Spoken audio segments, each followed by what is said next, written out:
Greetings! This is another Relics of Hyrule video guide video, and I'm here in Ganon's Tower. I have AI turned off, so the Master Dark Knight and this Dinophos, which has seen better days. Oh boy, something's on your tail there, buddy. Here, I'll help you out. There. Anyway, this is Ganon's Tower. If you want to know how to get into Ganon's Tower, I recommend watching the Ganon's Tomb video. Basically, you need the Key of Twilight. You need to get through the Shattered Lands and the Ruptured Towers, and then you need to head to the Pale Secret Grotto and go through Ganon's Tomb, and then you'll end up in Ganon's Deadlands, and from there you can get to Ganon's Tower. It's a process. But this isn't about that. That's not what we're talking about here. What we're talking about is Ganon's Coffin. It is a leveled lock. This one's master locked. So I'm just going to unlock it. So it depends on your level. It's usually master or pretty high. And I'm going to talk about Ganon's equipment. Ganon's armor, specifically. And Ganon's sword. What the heck. Let's do Ganon's sword and Ganon's armor. So Ganon's sword, this is meant to sort of echo his weapon in with the Wind Waker. It's meant to be a sword that he used before he became a horrible evil monster, like when he was just a normal Gerudo king. This is the sword that he used. That's sort of what's going on. It's not a canon Zelda design. It's actually it came from the Nexus. And I believe it is called the Trident Sword from URW, Useless Weapon Resources Weapons by URWI or whatever. It's a resource pack, and I used lots of these weapons for several other weapons in the game, in the mod, and I could have used that one now that I look at it again. Didn't think of that. There's a few others that might make an appearance in the mod. This one is what I repurposed for the Twilight Odachi.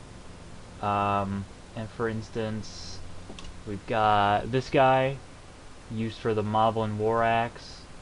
And you may be recognizing this one. That's the Zuna Dagger, the Moblin Sword. I used a lot of them for the different weapons in the mod. There's another one. Another one. There's it. Yep. So there's another one. Yeah, I used a lot of them. Long story short. Something else I wanted to do was show you what Ganondorf looks like. Here's Ganondorf. And the Ganon's armor is based on Ganon's Twilight Princess armor. So here's his armor in Twilight Princess, specifically his look in Super Smash Bros. 4. And I will point some things out to you. Okay, here's Ganon's armor as it appears in Relics of Hyrule. There's the chest plate, and I have taken some liberties with it, but there's a lot of details that I was careful to include. There's these very distinctive shapes around the crack, and they are present in here. Even the crack itself is very carefully replicated in Ganon's chest plate there. Those sort of curls that look like claws at the bottom, very carefully replicated. The gauntlets have the similar attention. They look really beaten up compared to these, and they don't look as big. But I wanted to make Ganon's armor not like this big honkin' crazy mess. But no, it's not a mess. But I wanted to humanize Ganondorf for Relics of Hyrule. So his armor is bulky, it is gold embossed and all that stuff, but it's not like unrealistic and unreasonable. The boots, they have elements taken from his boots. There's the red bands, so you can see the red bands there. And they have the gold trim from his boots, but there's some liberties taken with them.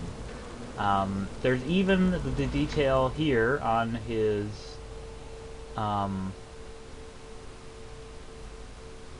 sort of the detail on the loincloth there was sort of I wanted to make the edges unique. So there's some elements taken from his armband here, but this is I think it's Gerudo script, and it reads power or something like that. And the cape doesn't really have much detail to it. Neither does the circlet. But I just wanted to show the comparison between the Twilight Princess armor and the armor that I made for Relics of Hyrule, to show that I did actually base this on the Twilight Princess armor, but I made it Skyrim based as well, to make it look true to Skyrim. And I added these little sun things that are very present on his armor. So I didn't just throw this together. It is, and of course there's the Gerudo symbol. This armor is based on something canon. I didn't just throw it together. Okay, now it is Daedric strength.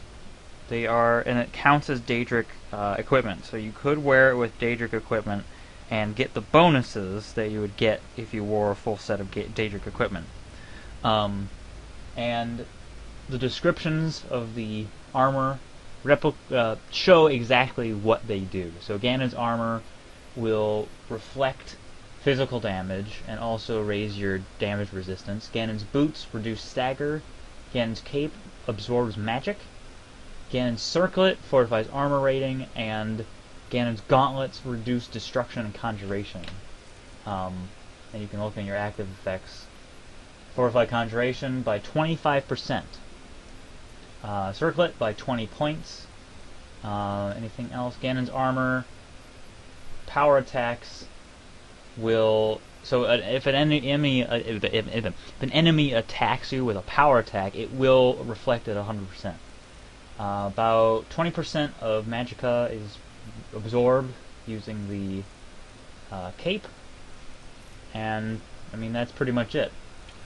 That's Ganon's armor. It's a really, really good set, and it's a really good reward for getting through Ganon's tower. So thank you very much for watching. This is Relics of Hyrule.